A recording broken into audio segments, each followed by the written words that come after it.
Welcome. Welcome, everyone. We will begin in a second or so. While everyone is coming in, please share your profession, your student or other, and where you're tuning in from in the chat. We are thrilled to have you join us. I'm Gaia, the post-secondary student liaison at Health Promotion Ontario's Executive Committee and the moderator for today's session. Today, we're very excited to kick it off, to kick our new webinar, Health Promotion, The Future is Bright. We'd like to start today's webinar by acknowledging the traditional lands on which we're situated. Today, I am meeting virtually with you from what we are now calling the Greater Toronto Area.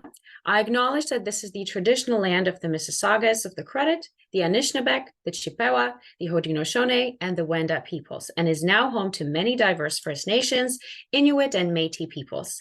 With this, I respect the longstanding relationships the Indigenous peoples have to this land as they are the original caretakers. I acknowledge historical and ongoing injustices that Indigenous peoples endure in Canada. I encourage you to take time to reflect on the traditional land on which you're situated and how you can play a role in renewing respectful relationships with Indigenous communities. First, a few housekeeping items. Please note that the presentation portion of this session is being recorded and will not include the Q&As.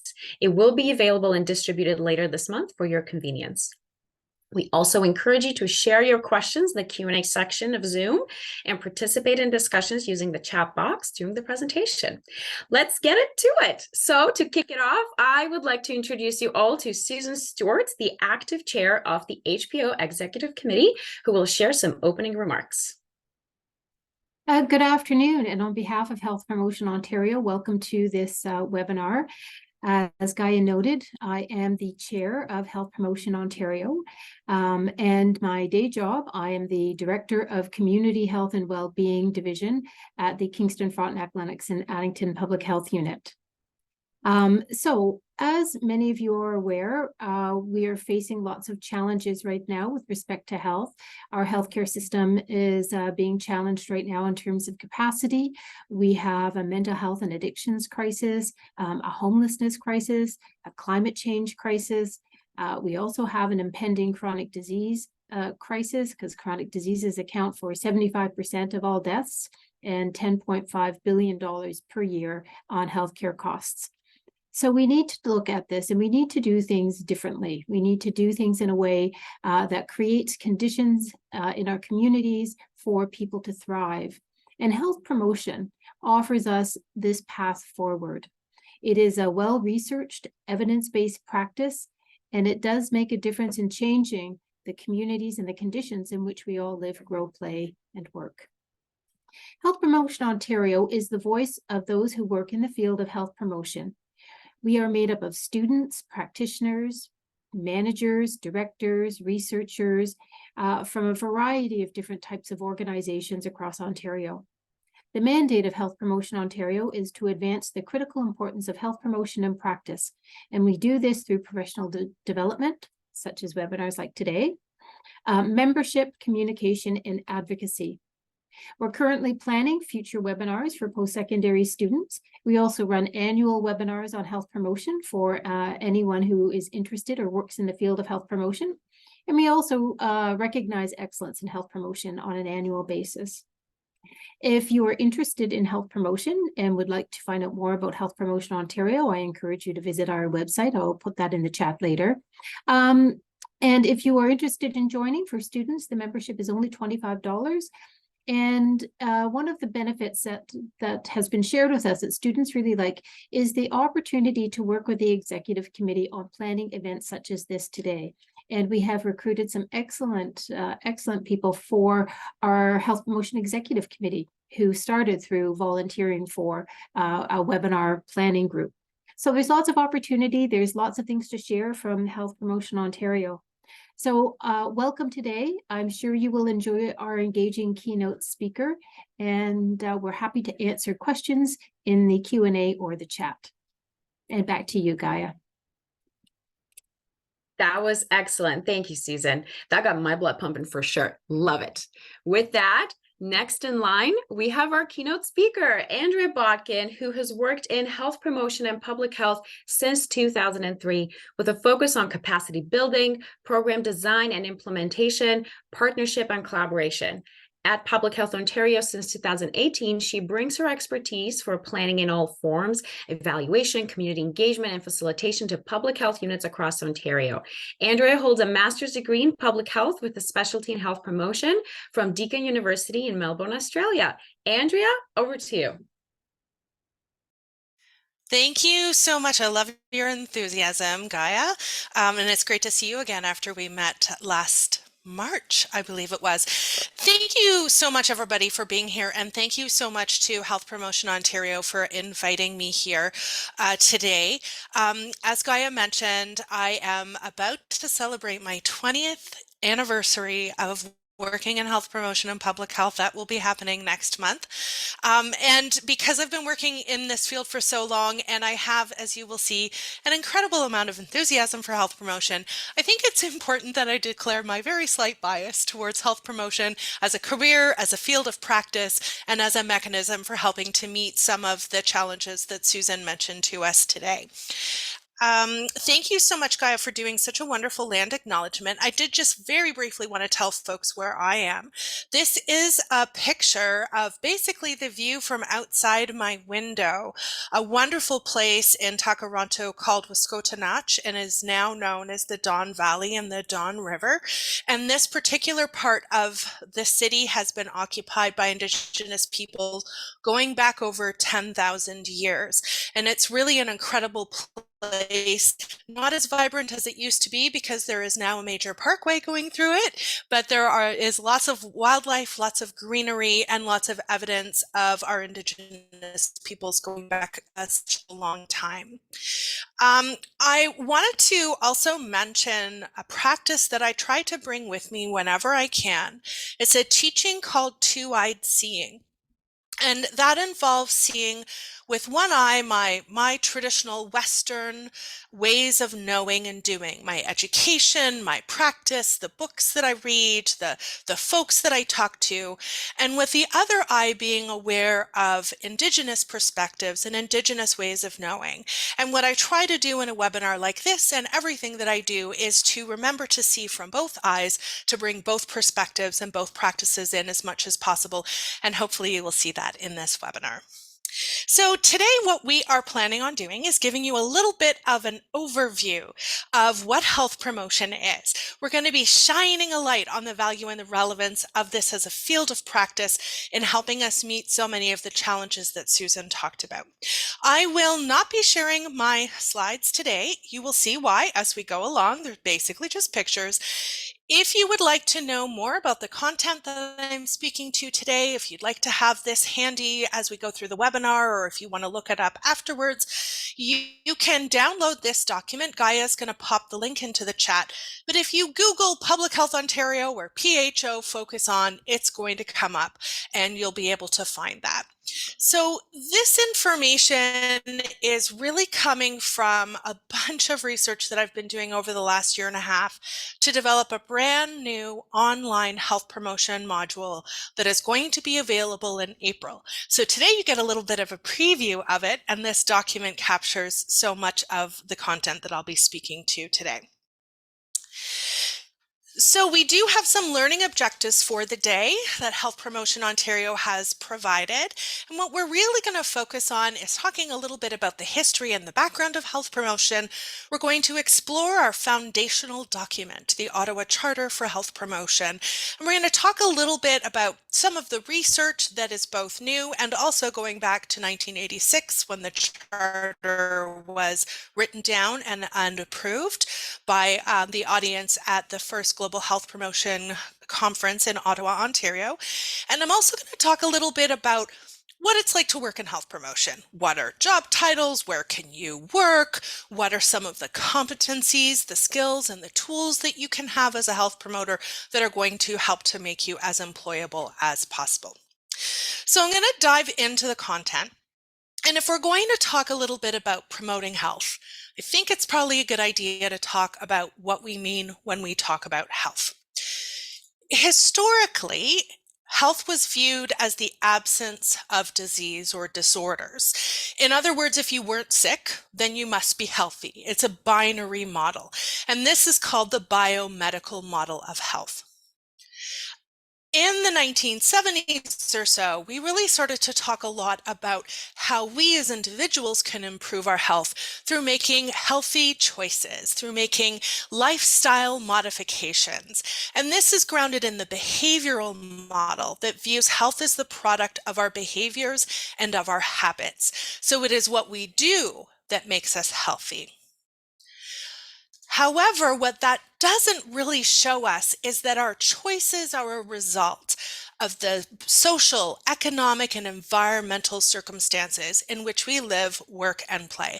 I can know that I need to eat vegetables every day, but if I can't afford vegetables, or if I don't live in a neighborhood where I can purchase vegetables at a reasonable price, then that isn't going to help me very much. And it's this social environmental model which really grounds health promotion practice today.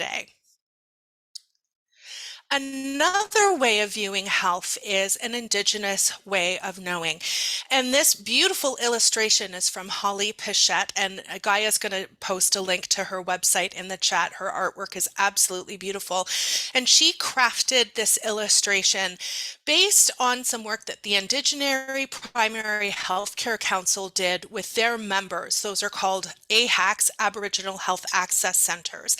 And there are, of course, many different First Nations and Inuit models of health, beliefs and structures around what makes and keeps people healthy. And what the IPHCC did is they brought folks together and they found the common elements of what contributes to Indigenous health in this country. And they created this model based on the medicine wheel that incorporates not only the things that we might think of from a Western perspective, but also things that are more particular to an Indigenous worldview, such as connection to the land, reclamation, and healing and a sense of belonging. So you might be wondering why these models matter, and this is why I think that they matter. And that's because the way that we view health influences what we do in order to improve or promote health. So for example, if I'm coming from the biomedical model, perhaps I am a physician or I work in the medical system, then I'm going to see that in order to improve health, I need to treat disease or maybe I need to prevent disease. And so my tools are things like medications, screening, and all of those things. They're very important. There's nothing right or wrong with any of these models. If I come from the lifestyle model, then I'm going to want to encourage people to make healthy choices. I'm going to try to change people's behavior. But if I am really coming from that socio-ecological model, or if I'm coming from an Indigenous model of health, then that is going to change the kinds of things that I want to do with community in order to improve health.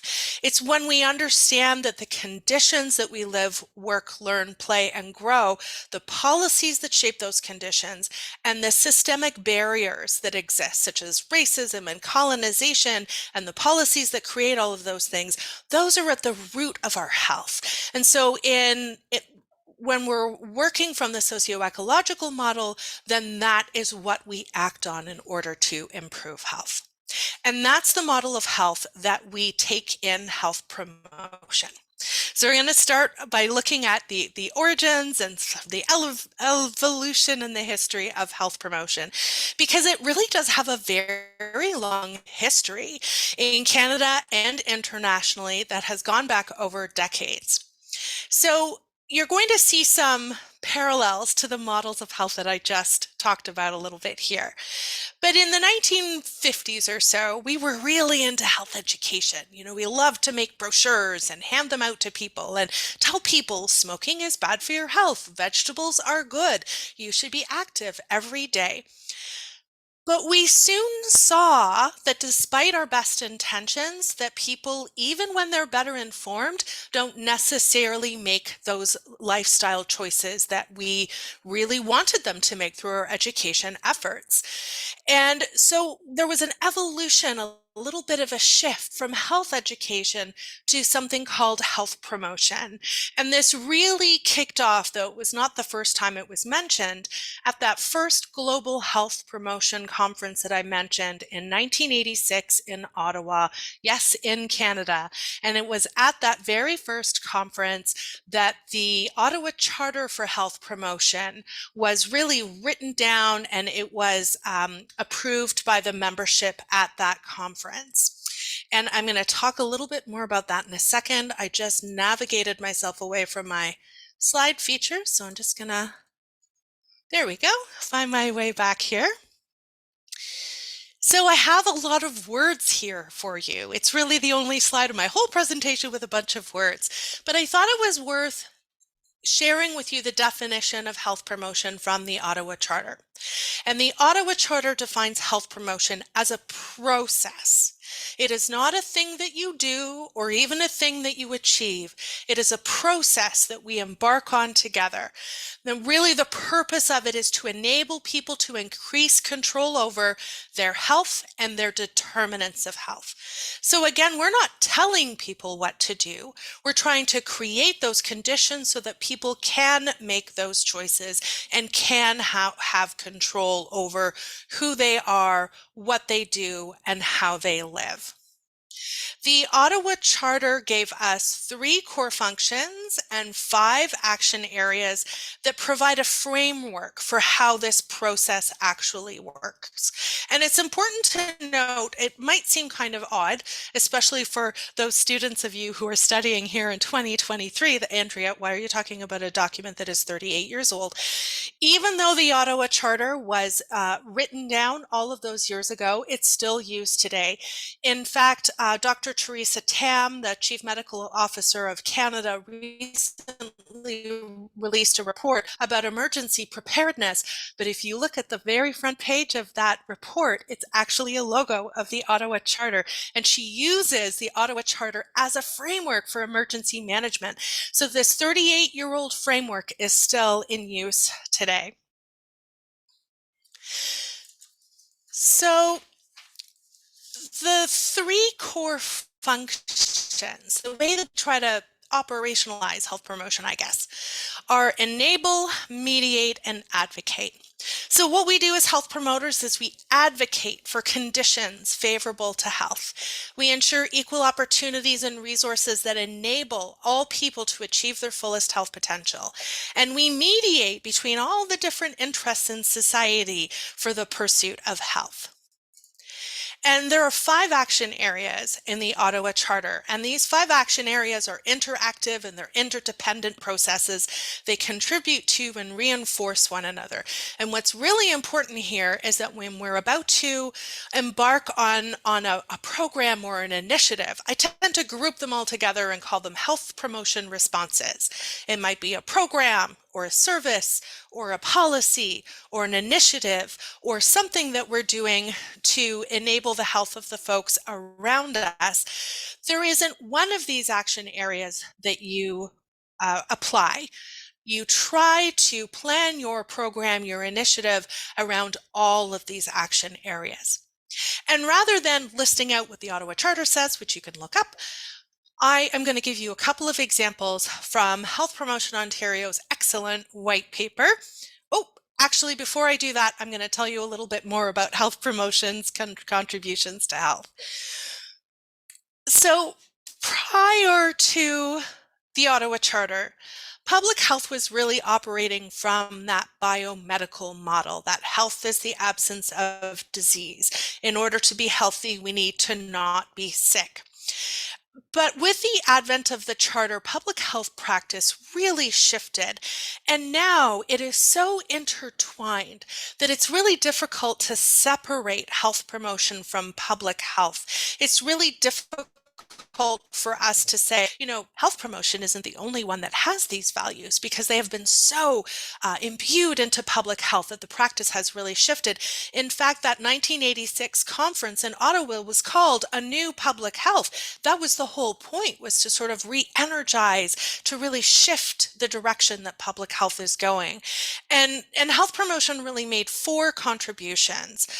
It brought this positive definition of health, that health isn't just the absence of disease, it's having all of the tools and the skills that we have in order to lead a full and healthy and well life.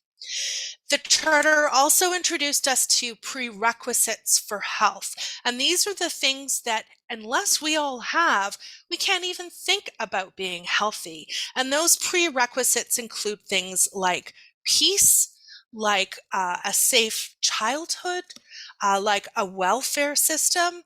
And there is really only so much that we can do to work with our communities if those prerequisites are actually lacking. And health promotion also provided us with core values and principles for this field of practice we call health promotion. Now, it's a little tricky because everybody says, I shouldn't say everyone, many authors and many papers say that there are core values and principles in the Ottawa Charter. And if you look for them, if you look for a subtitle that says values, you're not going to find one. But what the Charter really did was kind of imbue this field of practice with things like, with values such as equity and social justice, with principles such as community engagement and putting communities at the center. These were some of the contributions that health promotion brought. And the last thing that's really important to know is that health promotion really comes from a multi-sectoral approach that includes community. So it's not organizations working together to do things for community.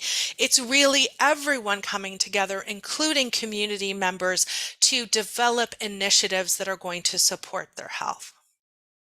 So now I think, yes, I'm going to give you a couple of examples from HPO's white paper that you should all have the link for. It's such an excellent document.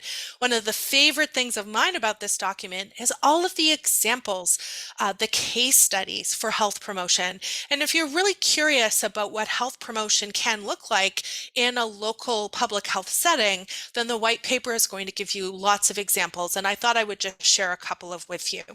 So you'll see here in the table that in one column I have the 5 action areas for the Charter, and then in the other column I've given you some examples of what that action area can look like. So one of the action areas is to build healthy public policy. It's really kind of the foundation of the Ottawa Charter. And if you think back to that Ottawa Charter logo, there was a dark blue line going all of the way around it, and that is healthy public policy. It really goes around and lifts up everything that we do. And the example in terms of this program, which was to respond to the opioid crisis, that the purpose of this initiative was really to prevent or to reduce substance use related harms, reduce illness and injury, and to enhance the health of people who use substances. When it comes to healthy public policy, the example here is to implement distribution programs in community settings to increase access to naloxone. So for example, I went to the Royal Winter Fair last weekend here in Toronto, and there were 2 booths where you could get free naloxone kits. And it's just an example of how we can contribute to healthy public policy. To create supportive environments, the example is for folks to promote trauma-informed and anti-stigma language and policies in order to reduce stigma in the community, so that around the folks who use substances, they know that people understand and are using anti-stigmatic language in order to work with and to support people who use substances. Strengthening community actions, one of my favorites. This is really that part about multi-sectors and communities coming together. And the example here is to collaborate with community experts, including people who use substances, to develop, implement, and evaluate programs. Develop personal skills is a really interesting action area because it's gotten a little bit of a bad rap. We kind of put the health education stuff in here. communicating with people what risk and protective factors are, really informing folks about particular risks or particular things that they can do to improve their health. And that's certainly true, but what we really want to do when we talk about developing personal skills, it's really about boosting people's capacity. It's about increasing their skills and their knowledge and their ability to take action on those things, not just know things, but to actually take actions on them and to believe that they can take those actions, which is called self-efficacy. So we really want to boost folks' confidence and their ability to make these changes that we're talking about. And the example in this particular initiative was around workshops and training on substance use prevention, treatment, and harm reduction, and using peer-led approaches whenever possible. So it's not public health folks talking with people who use substances, it's folks who have that personal lived and living experience supporting folks coming from that same place. Reorienting health services, I'm going to say this every time, I think I have. That's another interesting action area, because really what we're trying to do with reorienting health services is broaden out that biomedical model of health. We're working with the healthcare sector and the health sector to see where they can infuse health promotion, to see where they can go beyond preventing disease. And this example here is to expand substance use services to integrate harm reduction practices by working across sectors and with community partners. I wanted to share just one more case study with you, and this one is around preventing diabetes. It might be a little easier for some of us to understand because the opioid crisis is such a big and broad that this one might seem a little bit more concrete. And again, this is a summary that's based on the work of a number of health units, and the aim here is to prevent diabetes. So the example for building healthy public policy is to engage with municipalities to support health promoting community design. So that could be zoning in order to make sure that there are grocery stores in every neighborhood, that our neighborhoods are walkable, that there is bike infrastructure, that there is walking infrastructure. The example for creating supportive environments is to work with schools to develop school healthy eating policies. For strengthening community action, we can collaborate with primary care, the education sector, municipal departments, and community organizations to all come together to take actions that prevent diabetes. And for developing personal skills, we can promote Canada's food guide, and we can also provide cooking sessions so that we're not just giving people that information, we're helping them to take action on that information.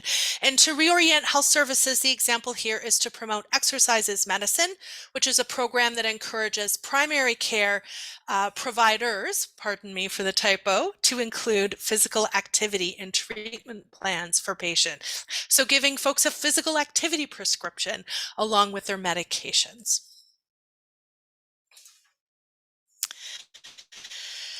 So you might really be struggling at this point to describe what health promotion is. And as someone who's been working in the field for 20 years and my family still thinks I work as a hospital, I read this marvelous paper written by Stacey Carter in 2016. And what Stacey Carter does is she describes health promotion as a practice and as a normative ideal.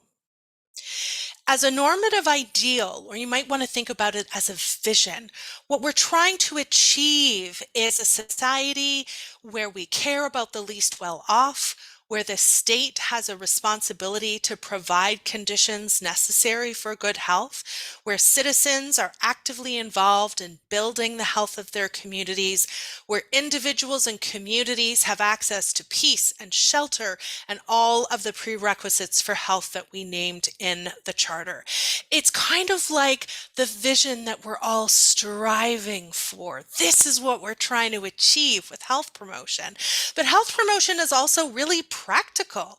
It's a combination of educational and environmental supports for actions and conditions of living that are conducive to health. This is where those action areas come in. It's the public policies that we build. It's the supportive environments that we create.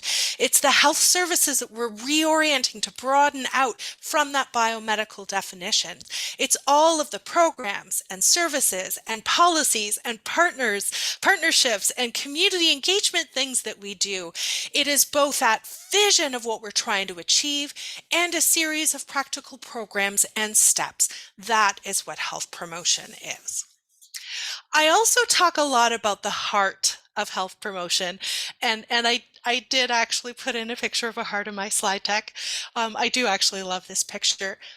But when we really boil health promotion down, what we're doing is we're addressing the social conditions in which people are born, live, learn, work, and play so that they are able to improve their health and their determinants of health.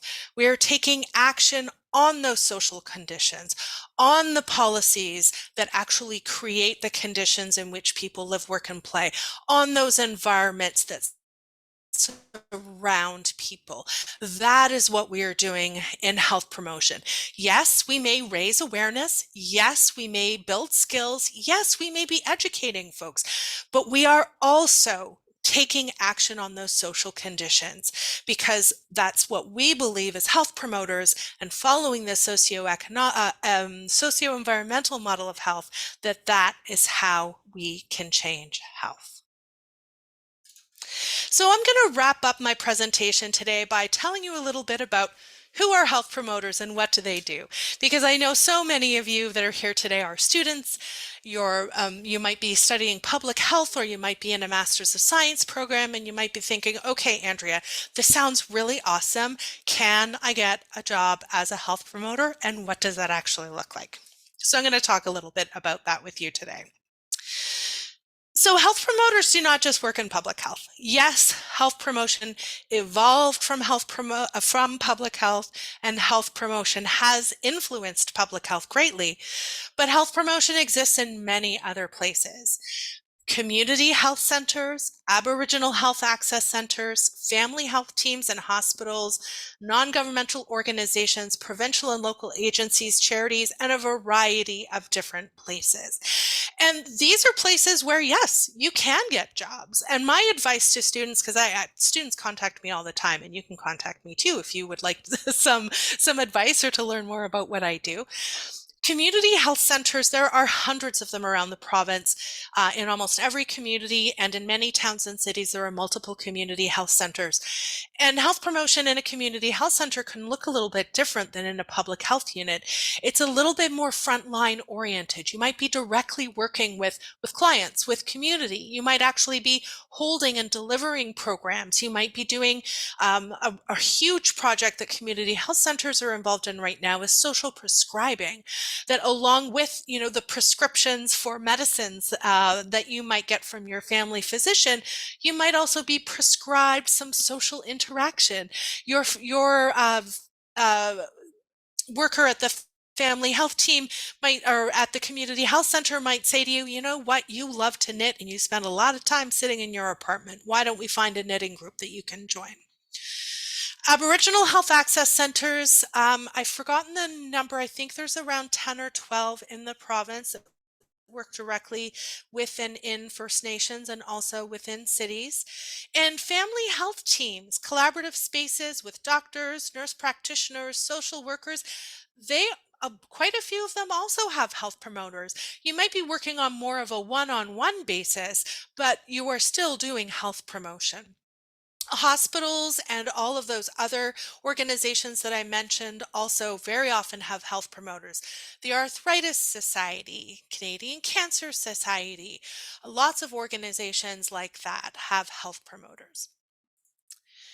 And in terms of what we do, it really depends on where you work, but we all do a variety of things like working directly with community and with partners. So creating and maintaining relationships, meeting people where they're at, creating those opportunities for all of us to work together. Health promoters do a lot of planning and implementing programs, initiatives, and services.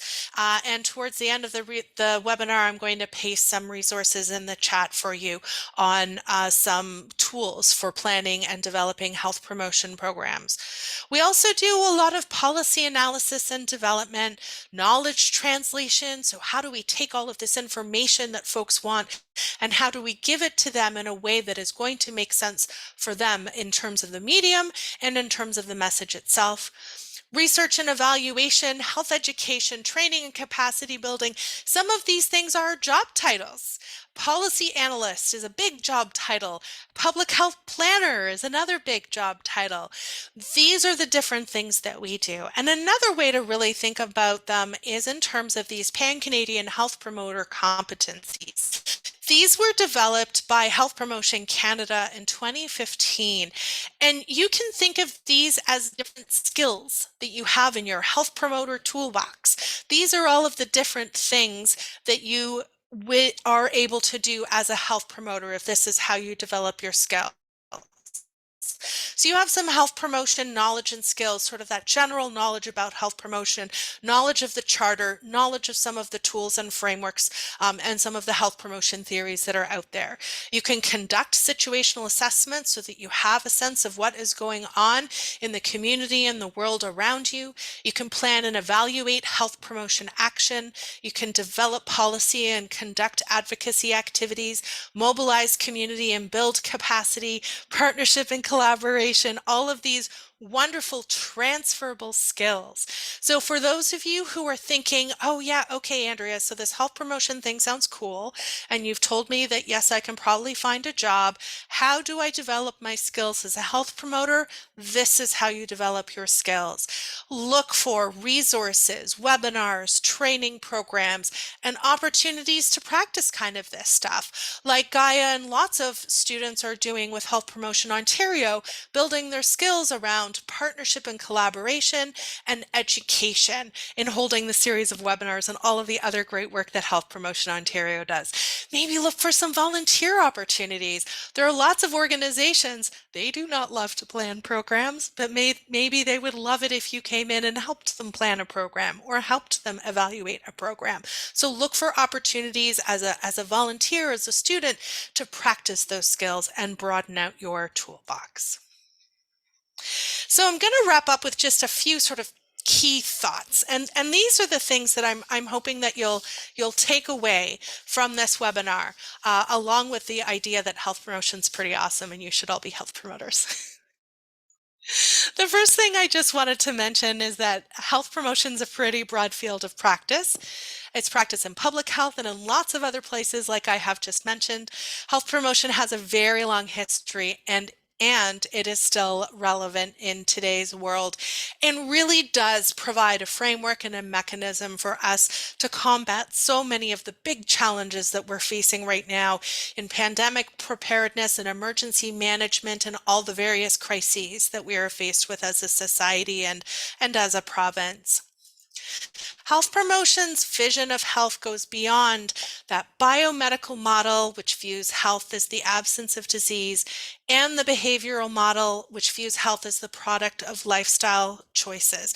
The heart of health promotion is that we work to address the social conditions in which people are born, live, learn, work, and play so that they are able to improve their health and their determinants of health. Health promotion is a wide variety of strategies and projects that work in those 5 action areas. And it is that vision of what society can look like. Health promotion yields a significant return of investment. Local level initiatives can have a return of investment of 4 to 1, with larger scale and more upstream interventions having even larger returns than that. And health promotion provides a framework to address the complex challenges of today's world.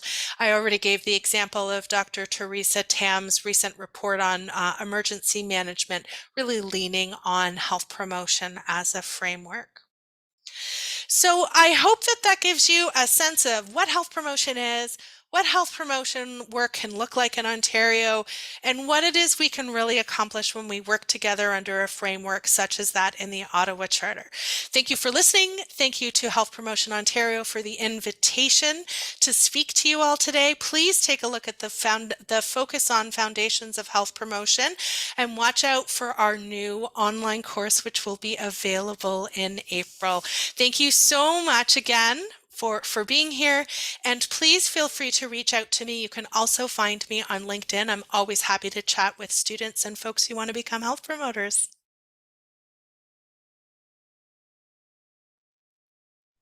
Thank you very much, Andrea, for expanding on the concept of health and sharing the central character of health promotion through its functions and real-world examples.